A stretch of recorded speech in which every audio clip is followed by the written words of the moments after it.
I Hate Politics is a podcast dedicated to exploring a human activity we love to hate. We look at human life, culture, and economics closest to us in our neighborhoods, workplaces, schools and streets, and in our local governments. Together, we will explore how politics is central to getting things done in societies where we treasure diverse views and preferences. I'm Sunil Dasgupta. I've spent my life studying politics, and I know this. Unless we want to live in a dictatorship or monarchy, we are stuck with politics. Politics is more than Trump, Biden, or elections. It's how we fix potholes, make our streets safer, where we put our schools, and decide who goes to them. It's about coming together as a community. It's about us. Let's go find those stories. Yes, behind the chirping of the birds and other suburban noises is the roar of brood 10 of cicadas that have invaded mid-Atlantic United States.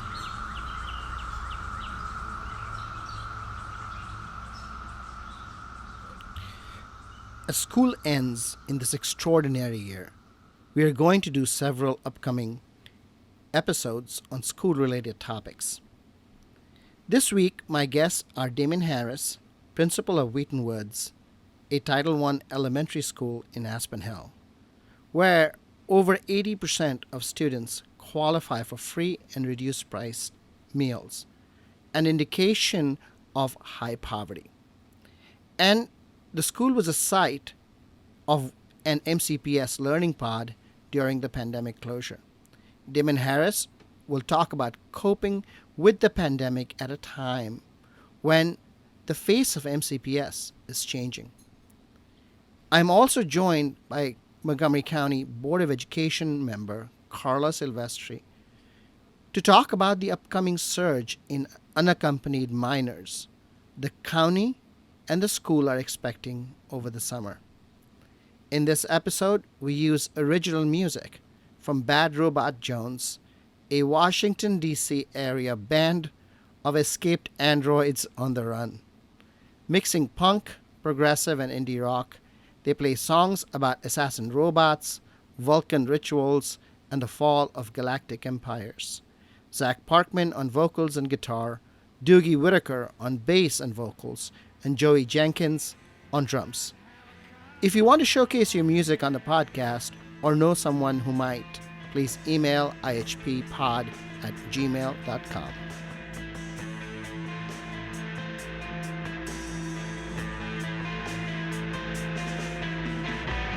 Try to figure a way out of this lighthouse in my mind.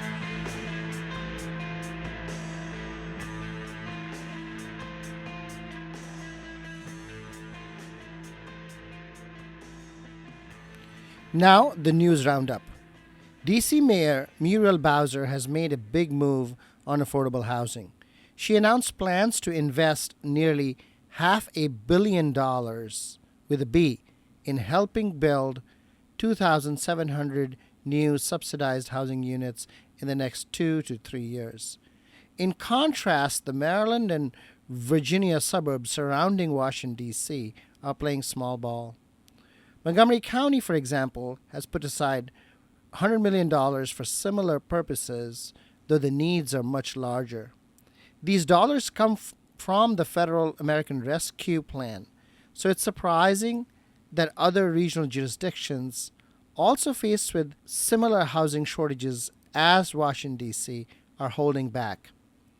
The latest in the story of the 5-year-old East Silver Spring Elementary School student mistreated by Montgomery County police officers is that both the police department and the school system have disavowed responsibility for the incident. The police officers are claiming that they did not threaten or abuse the child, and the school system is saying that the presence of an assistant principal throughout the incident means that the school did its duty. Why the assistant principal allowed the police to behave in that way toward the child is unclear. How the police officers believe their behavior was not abusive is frankly mind-boggling.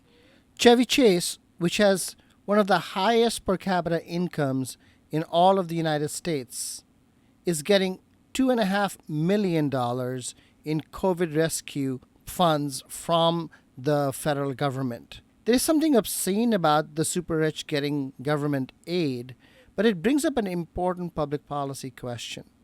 Can we design public programs narrowly enough to escape the possibility of public funds going to the rich? Where does one draw this line? Chevy Chase and Bethesda are easy targets, but Tacoma Park, where homes now sell for over $1 million? What about Rockville? Or the Quince Orchard and Kenlands parts of Gaithersburg? Drawing this line is not easy and may even be impossible. Also, by designing narrowly focused programs, would we jeopardize political support for them? There's really another way to fix this problem: raise taxes. Let Chevy Chase get its $2.5 million, but raise the tax rates on the rich. Will we do that? We debate the $2.5 million when losing billions and billions in lost taxes from the rich. Election season is heating up. This week, County Council member Hans Riemer joined the race for county executive.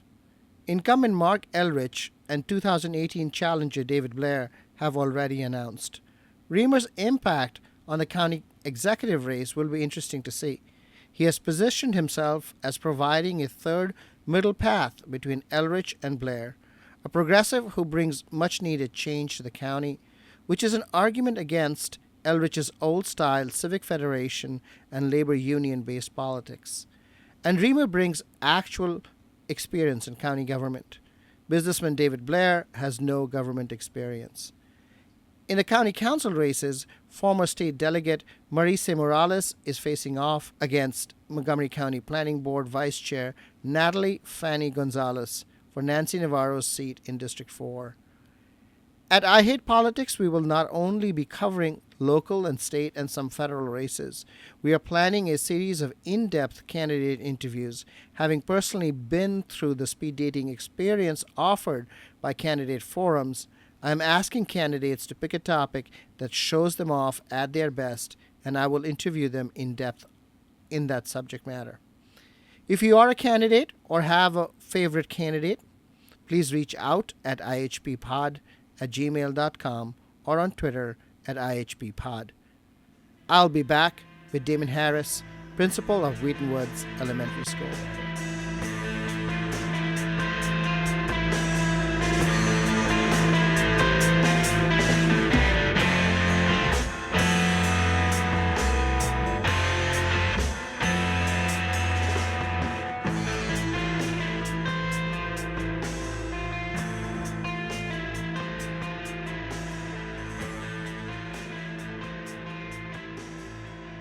Daman Harris, welcome to I Hate Politics. Thank you, Sunil. I'm really grateful for the opportunity to talk with you and your audience. Well, let's jump into it. What has been your experience over this last 12 months of the pandemic? What would you say the major takeaways are? The biggest piece for me is stop wasting time. And I heard that from my older brother right around the beginning of the pandemic. We were talking and he said, Dane, we're wasting time. We need to spend more time together. We need to connect more with our families. We need to connect more with our friends. We are wasting time. And I lost a friend to the pandemic. So, it's wild to think you see somebody every week. We play basketball for 15 years, every week. And now I never see him again. And was wasting time. I never told him, like, we were friends, but I never said I love you. Mm-hmm. It was wasting time. I lost an uncle to COVID. And the ultimate loss in this space, and it wasn't due to COVID directly, perhaps it was the pandemic indirectly, but my older brother who told me that, he died last month, 2 months ago. So the biggest impact on me during the last year or so has really been an emphasis on carving out more time for things that are important. I'm so sorry about your brother. I'm sorry about your friend and your uncle. Your brothers told you to stop wasting time. By that, he meant to connect with friends and family. But the pandemic imposed social isolation on all of us. How did you bring your brother's advice to stop wasting time to Wheaton Woods, to your work?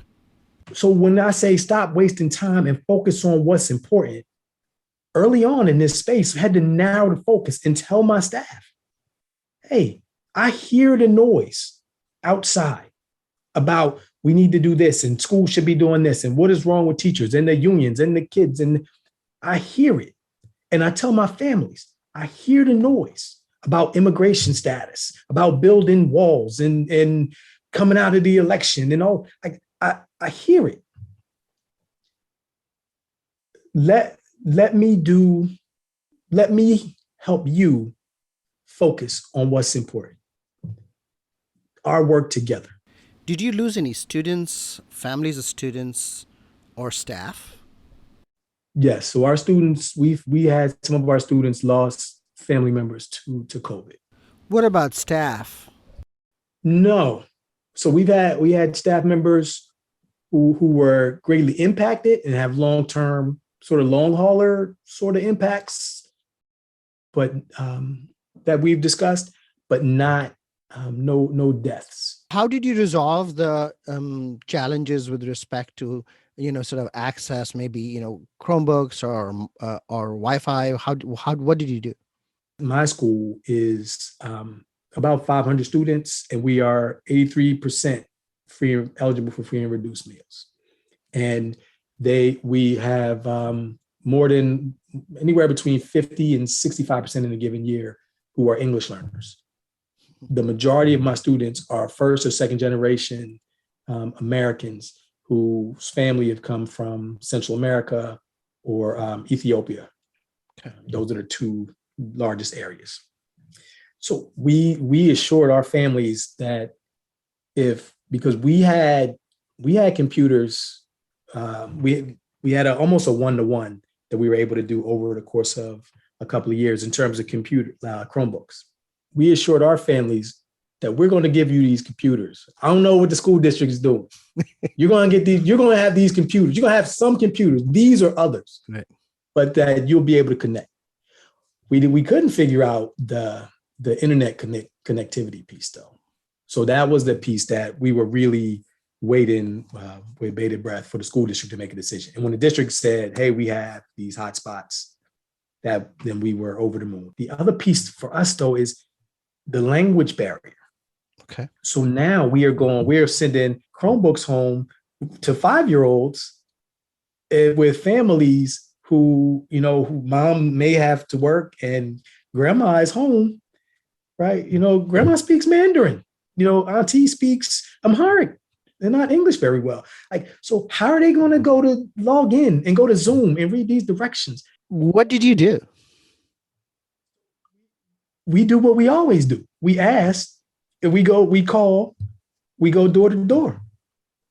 So the kids we didn't see, first we asked our families through our teachers, through our community school workers, through emails, social media, like our social media is the Remind app, right, that we use to send out messages and get messages in some cases from families. And so we asked, are we having trouble? If so, we'll plug you in. We have a Spanish speaker who can talk with Spanish families to help guide you through the process. We have an Amharic speaker, because those are our two dominant languages besides English. We have an Amharic speaker. That person can help you with the technical support if you need it. And we went through that way. And if we didn't see the kid online, we called. And if we couldn't get in touch, we went door to door. So did you have to reassign staff to do this? Well, how did it work? I mean, it seems like this was a new task that was now there, and you would have to, take somebody from somewhere else and put them there. Yeah. So we already had a what we call a student support team. So that team, what we've been doing that for the last 4 or 5 years. And that team is comprised of our school administrators, our school psychologists, our school counselor, our family service worker, our parent community coordinator, our community school liaison. Like those folks, all we do with our attendance secretary, our people personnel worker, like there's a 10 people, right? Or thereabouts. And those folks talk about issues. This year it's been led, last 2 years it's been led by Liz Collins, our AP. And we talk about who's attending and the folks who are attending, who's engaging or not, and how are we like brainstorming ways to support individual kids. But as we see individual kids become a trend in our school, so that means we need to see what practices we're doing in our school that need to change. So we had those folks are already doing, like we already do the work of connecting with the community. It was just a sort of a reallocation of attention. Once you had resolved the access issues, you had your Chromebooks and your MiFis. What were the remaining challenges on the teaching side of things? Learning is more than just access. It has been terrific in retrospect. But when we started, it was scary because I didn't know how our children were going to respond to the instruction. I knew our teachers were going to, like, they do what teachers do. Like there's work to be done, we do it, right? There are children in need, we help. Right. So I already knew what teachers were going to do. I just didn't know in terms of their mentality. But I didn't know if what we were going to do was going to be effective. I wasn't even sure how we were going to measure effectiveness. Like, what are the indicators? So when we think about when we first in March of 2020, we were like, the indicator was, can we see all the kids? Right? Like, is every kid accounted for? That was the indicator. We went from being terrified that our 5-year-olds in kindergarten, in pre-kindergarten, wouldn't be able to connect. And if they did connect, how are they going to submit assignments? How are they going to demonstrate understanding? How are they going to participate in standardized testing? We went through these types of things, and turns out, man, we got little geniuses, right? Like, so these kids, though, now my first graders, they tech support. They provide tech support to their parents now when they're doing it. They provide tech support to me sometimes when I'm in the Zoom classrooms. So it's been awesome to see the resilience in the way our students have adapted to these circumstances, and we're pretty proud of it. You mentioned standardized tests. How have your students done in them this year? We're in the middle of the testing right now. Mm-hmm. So I can't put my finger on the big picture. The small picture, as I look at students in different grade levels who are finishing over the last week or so, it's been really hit or miss. So in terms of the growth that they've had over the year, because we didn't do the spring tests last year. Mm-hmm. We don't have a year-to-year comparison, and we tested last fall. Correct. When everybody was virtual to have the baseline. But it's hard to gauge growth for some of my students. For instance, we have, because the testing environments were so different, so varied across homes. So, for instance, we'll have one student in the fall who took the test at home who doesn't have any help figuring out how to click buttons and navigate the screen and stuff. So, and that 7-year-old is trying to do this at the same time as another 7-year-old in the same class has a parent sitting next to that child pointing out the stuff on the screen where the kid needs to click. Right?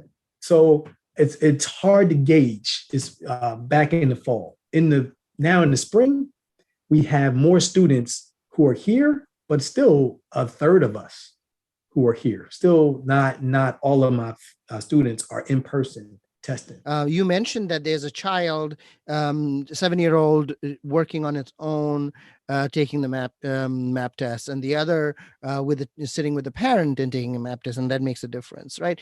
But that difference is not just with testing at home. That difference is a constant, real difference over the long term, pre-pandemic, post-pandemic. That's a real difference. In that context, how useful do you think standardized tests are, particularly for elementary school kids? If I were to answer that question last year, I would say they aren't helpful at all, or they're not very helpful.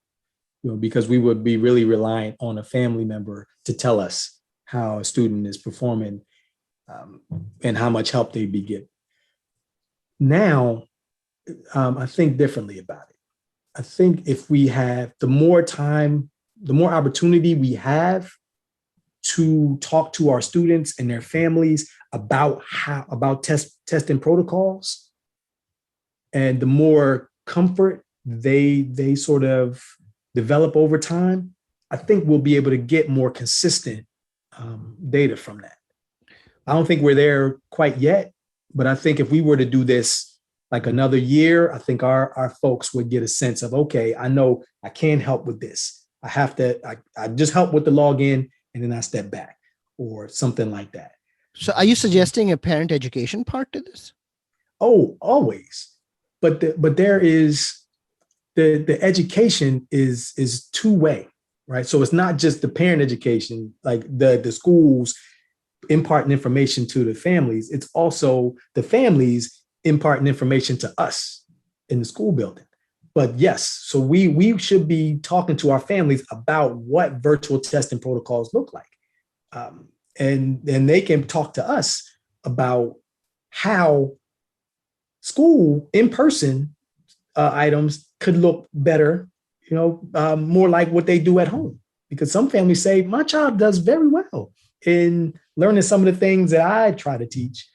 And if you were to create, and that's a part of what we talk about some of the time in my school is, and definitely with me, but it is, we want to create more school-like homes, but we also want to create a more home-like school so that kids can be their authentic selves while they're here, and their families can feel welcome, and the teachers can feel connected to the content, but also to the kids, right, in our community. And that's was optimal for learning. You said that 83% or 85% of your students are either Latino or Ethiopian origin. And so, MCPS has been changing over time. Not all MCPS schools are so heavily, immigrant or farms or racially made up the way that they are. How have you, in your time in MCPS, how have you seen these changes play out? The changes happened, and so I've been here in MCPS for 11 years. 14 years I've been here in MCPS, and I was in Baltimore County for 11 before that. Like, change happened. It came and went, right? Like, so the folks who are the thing that I've seen sort of occur is the conversation about it has been different. It's run hot or cold, but like that. And if we're talking boundaries, school boundaries, and folks saying, hey, I don't want my kid in school with those kids. Now, that's not exactly what they're saying, but that is absolutely the outcome. Sure. So that is what you are promoting. How have you seen the conversation change? What has been your role in changing the conversation? Could you speak to that? I've seen us go from a district who whispers equitable practices in the hallway, and who writes papers or smaller policies that are off to the side that represent a focus on equity and supporting diversity. I've seen us go from that a decade or more ago to being a district that's really have been on the forefront of doing this work with racism or anti-racism and inequity. Folks around the country. I've been around the country at talking to different conferences about teacher diversity and teacher retention over the last, I don't know, 4 or 5 years. And folks in every corner of the country, from I've been to California, to Texas, to Florida, to New York, to Philly, like folks recognize that Montgomery County is ahead of the curve in our thinking about this work. And then we get to Josh Starr when he came by for the cup of coffee he had with us. I like Doc Starr. He seemed like a good guy. But he said everybody needs to be talking about race. And he said, you have the political cover. You have the mandate from me to talk about race. He said, I want my bus drivers talking about it. I want my cafeteria workers talking about it. I definitely want my principals and my teachers and my parents talking about it. I thought that was pretty brave of him. And so we started being more prominent and upfront with the work that we are doing. And now Troy Body leads our Equity Initiatives unit. And that team is dynamite.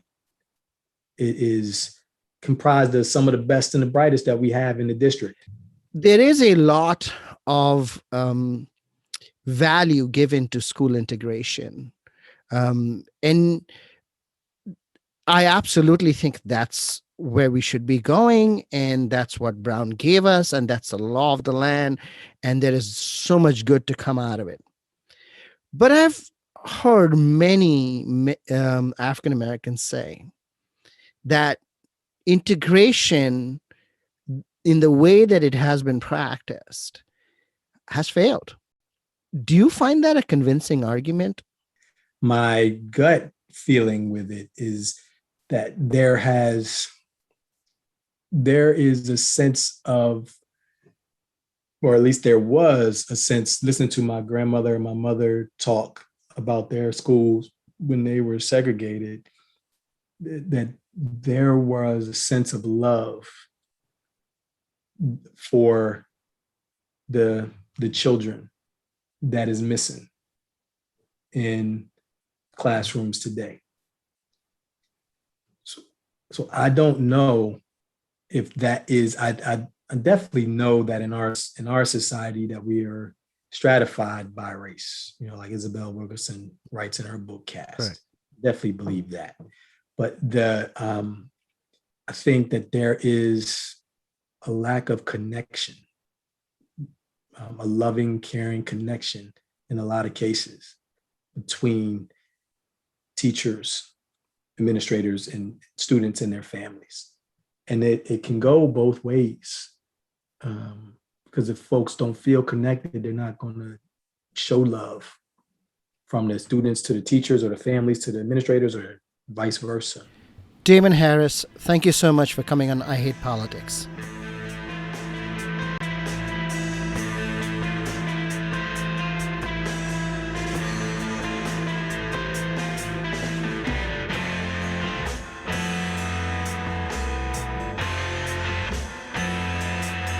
I'll be back with Montgomery County School Board member Karla Silvestre.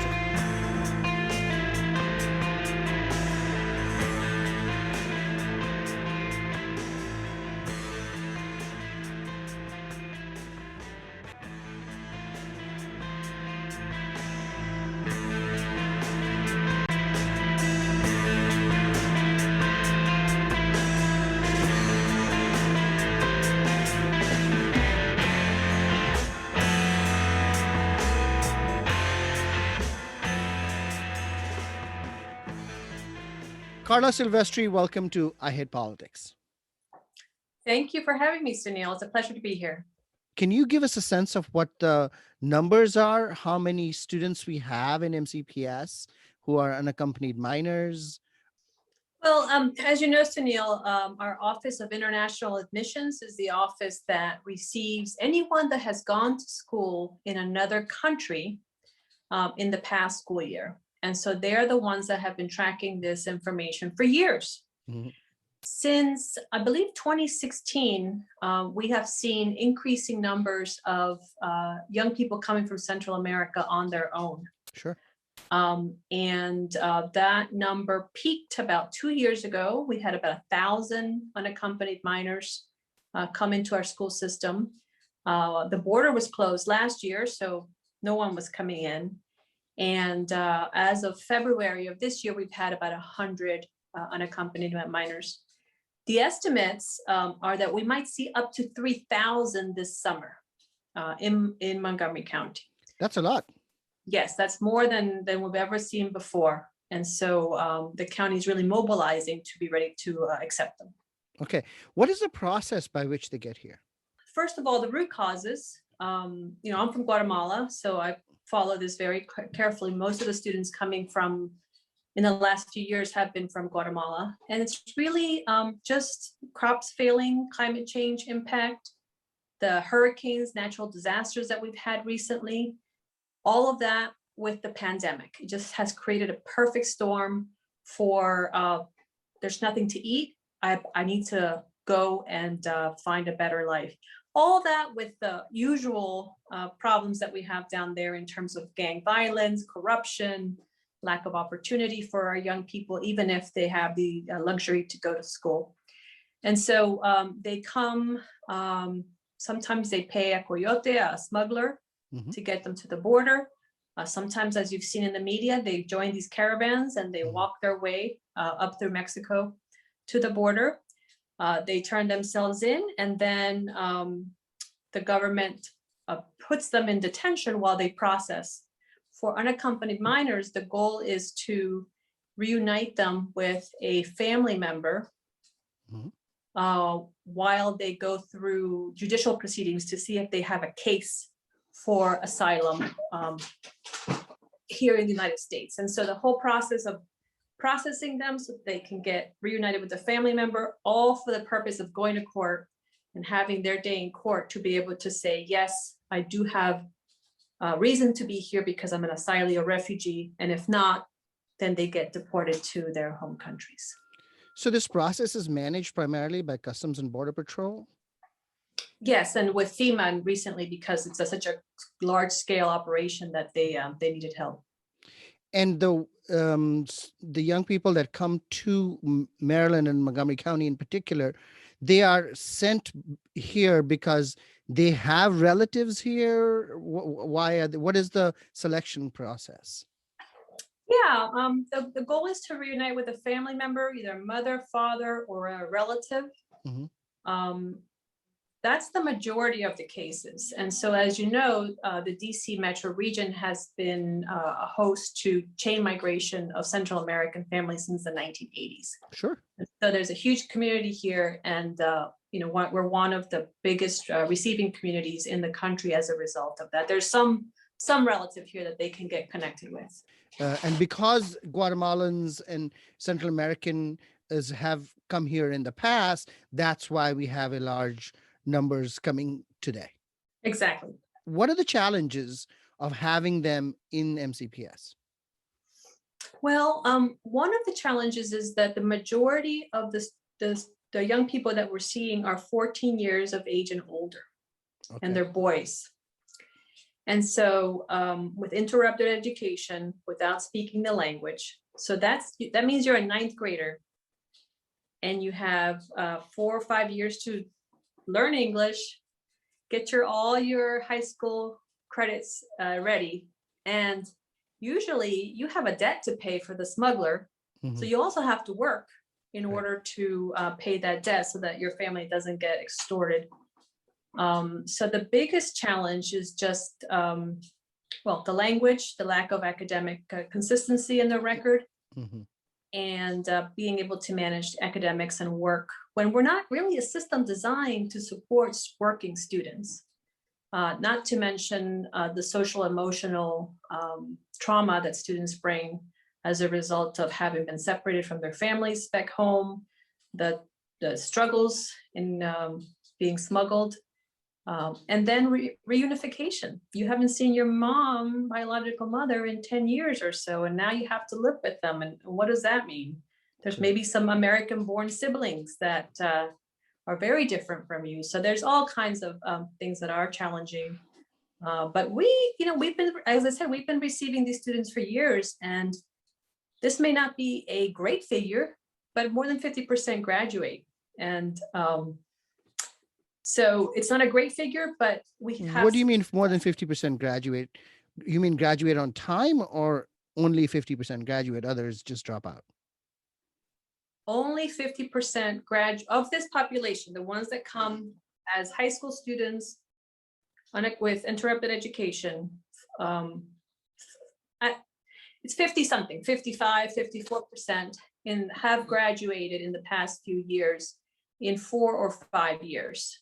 And so you can look at it half empty, half full glass. We have a lot of work to do, but as I said, the challenges are tough. So what special services does MCPS provide them? These are, huge challenges, as you mentioned, language, finishing up all the academic preparation, plus the trauma and the home life. All of them are, huge challenges. What special services does MCPS provide? Well, when they come to the International Student Center, they have English language screening to figure out what their ESOL level is. They get the transcripts from the home country to see which classes correspond with the classes here. They get all their vaccinations right there on the spot so they can enter the school system. And they get connected with social services. So your family needs food, your family needs clothing, healthcare, right from the start. Now, that's what the work of the transition counselors at the International Student Center is, to help the students that come through that office to get the wraparound supports that they need. Now, once they get placed in their schools, then they are part of that school community. And I think that's where more work needs to be done, because of course you still have a lot of needs when you are in that school. And if your school is lucky to have a parent community coordinator, they can continue to help you. But as you know, those positions are part-time or they cover multiple schools. So that's something that I have recommended, is to increase our parent community coordinators so that once they're in the school, they can get ongoing support throughout their MCPS years. That's interesting. Are there a handful of schools that receive disproportionate numbers of unaccompanied minor students? Yeah, we could. I don't have them at the top of my head, but there are schools that have, if you look for which schools have MET sites are ESOL programs for students with interrupted education. So that's a flag right there that they are receiving a lot of these unaccompanied minors. And you can look at which middle schools in the county have large METS populations, and that signals to you which schools are receiving more of these students based on geography. And we can't target these parent community coordinators at the schools that have the METS programs? That's what needs to happen. As we see the numbers increase again, we need to make those parent community coordinators have more time with that school community. But what's the holdup? Just budget. I mean, the increase in parent community coordinators has been a gradual increase. Every year we add a few more to cover the need. We had a gap year last year where none were coming in, and so we probably cut. And so now we need to ramp up in order to meet the need this year. Any other services apart from the parent community coordinators? Well, unique to this year is that the County Health and Human Services, the County Council has hired 2 contractors. One very familiar to you, as I'm sure, Dr. Maria Navarro, and MCCPTA leader Gillian Hubner, and they are working to help coordinate services so that we're all working together. Here's a student, this is what the student needs. What's the network that can help support the students? And so Whereas before, the parent community coordinator was kind of up to their own device, left to their own devices to help to find resources for the families or the student. Now we're trying to build a more coordinated network so that they don't have to be grasping at straws. There'll be a network so they can say, hey, my student needs this. And then the network is ready to respond. So I would say that's new. It's more of a coordinated response rather than leaving it to individuals to find the resources. And you said county council hired them, not MCPS? No, HHS did. Health Oh, and Human- HHS did. The county government, yes. Okay. What happens to kids, do you know, who do not graduate from, right? How do we deal with that? Well, I don't think we do a lot of follow-up. Once they drop out, they are now in the community. So for example, in my Montgomery College hat, sometimes I get a call from a health and human services caseworker and they say, this student dropped out. Now they need GED. So, the school system does their best to keep them engaged, but once they drop out officially, now they're part of our community. Now they're part of the adult education system. Something new to combat that is the wellness teams, where they're going to be more aggressive in trying to get the students that are not attending to re-engage before they officially drop out and become part of the adult education world. Does the placement of unaccompanied minors impact crowding situation in schools, do you think? 2 years ago, when we had the last big surge, people were seeing the numbers increase and not connecting it to unaccompanied minors. And so there was this big, oh my gosh, we're so overcrowded, not realizing that these students were going to certain schools based on geography. And so I think that our ESOL programs get a lot of strain, because when they're level 1 students, they're still self-contained. And so that's one of the things that some principals have reached out to me about is please make sure that our ESOL staffing is not delayed, because if it's delayed and they don't get their full staffing until October, you can't find a teacher in October. It's really hard. They were already committed to other school systems. And so when Dr. Maria Navarro was still with MCPS, she would pad, for example, Gaithersburg High School with ESOL staffing, knowing that that school is going to get a lot of unaccompanied minors late in August, September.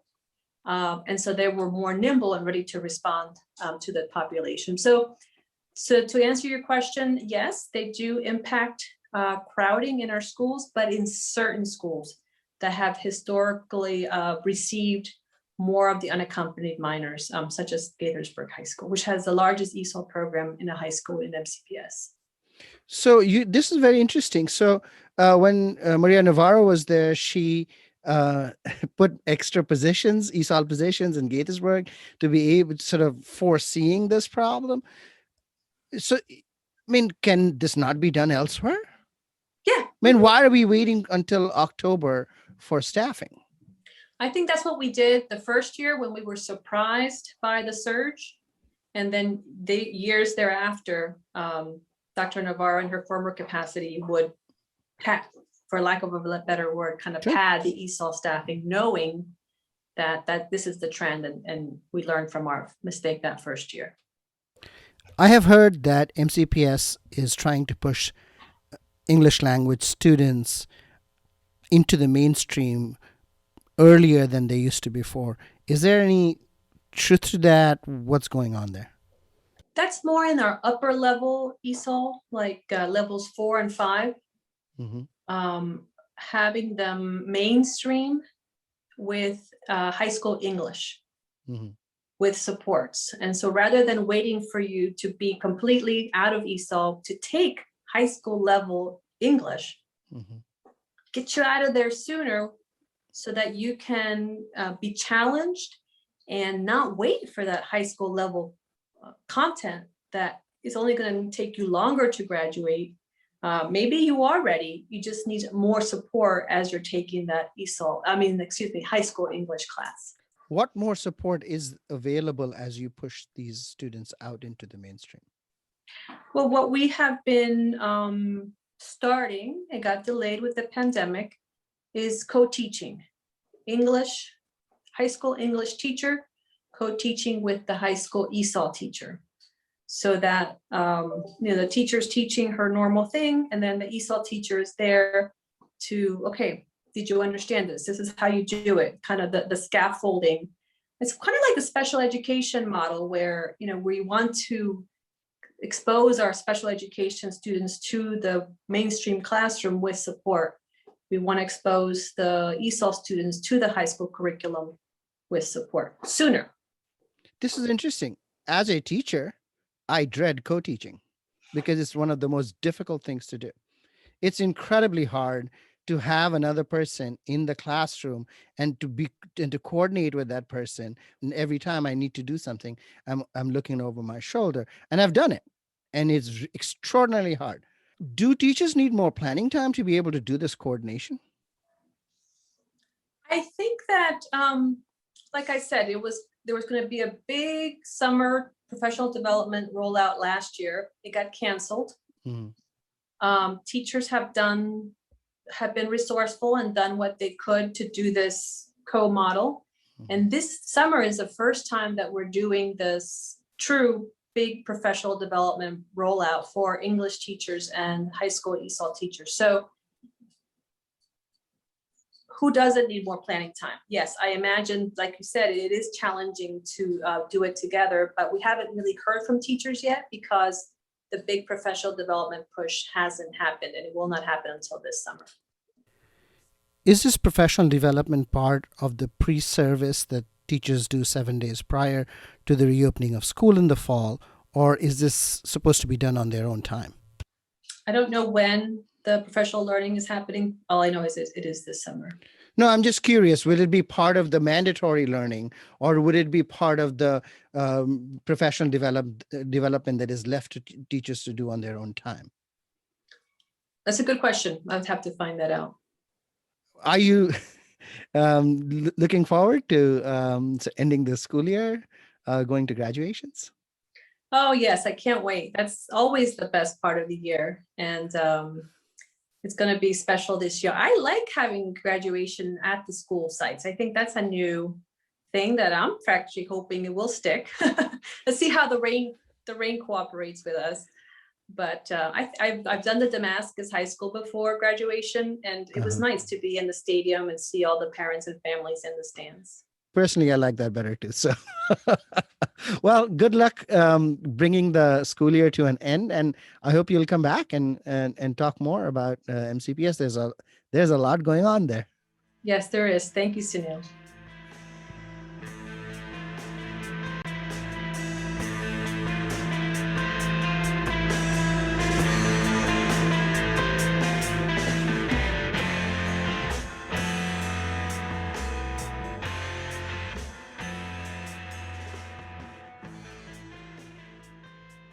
What lessons can we draw from my conversations with Daman Harris and Karla Silvestre?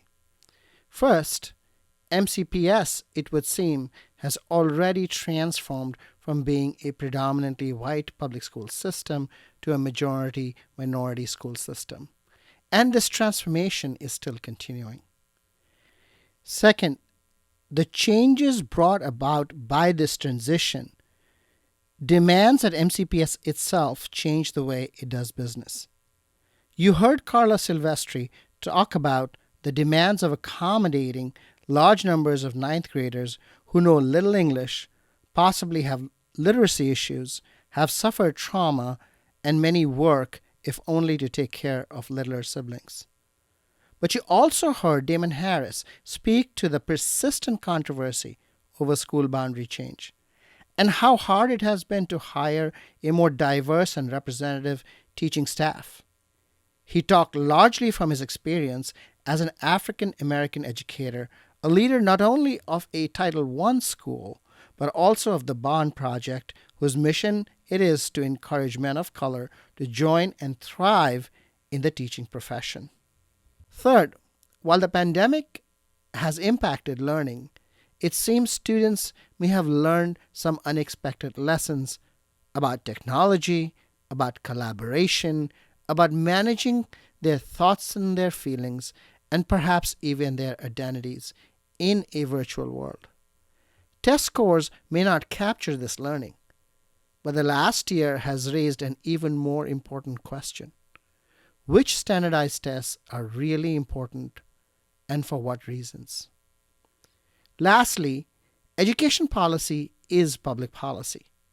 Education does not exist on some insular island affected purely by academic debates and progress or even scientific knowledge. Consequently, education is a thoroughly political matter decided upon by elected representatives of the County Board of Education, elected representatives on the County Council, and an elected county executive. Putting education on an island or on a pedestal is missing its vibrant, real-world, and influential drivers and consequences. That's all for this episode. You can still get cicada tacos at Cochina on Market in Leesburg, Virginia. I can't say more because I haven't been myself. We used original music from Washington, D.C. area band Bad Robot Jones, Zach Parkman on vocals and guitar, Doogie Whitaker on bass and vocals, and Joey Jenkins on drums. I'm very much looking forward to showcasing local talent and especially local music students on the podcast. If you want to share your music on the show or know someone who might want to, please email us at ihppod@gmail.com or reach out on Twitter at ihppod. I hope you'll subscribe and share the podcast as we bring you stories about politics close to you and your home. See you next time.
You were saying earlier that there's a push to have an international school to cater to unaccompanied minor students. What is going on there? Yeah, there's a national model of international high schools in this country. It's a network of international schools. There is one in Prince George's County. I believe Houston, Texas has a very reputable model. And so I have asked, and other board members have asked for the school system in their planning committee to look at those successful models to see what that would mean for Montgomery County. As an ESOL teacher and former immigrant myself, I know that for me, immersion was very important for me to learn English quickly. But I didn't come with the needs that this population comes with. And so the advantages is that you can concentrate services in one school and then send kids to their neighborhood schools once they have certain levels of English, once they have the wraparound supports. The disadvantages is if the entire population is coming predominantly from Central America, you're not going to have a lot of English language models to hear all day at school except your teacher. And so that, to me, that's not the immersion model that I know is successful in English language acquisition. But there are advantages and disadvantages to both. And I just want us to see what the best models, how they have worked in other parts of the country so that we can consider it for the future. Interesting. Those are the advantages, disadvantages. I look forward to hearing more.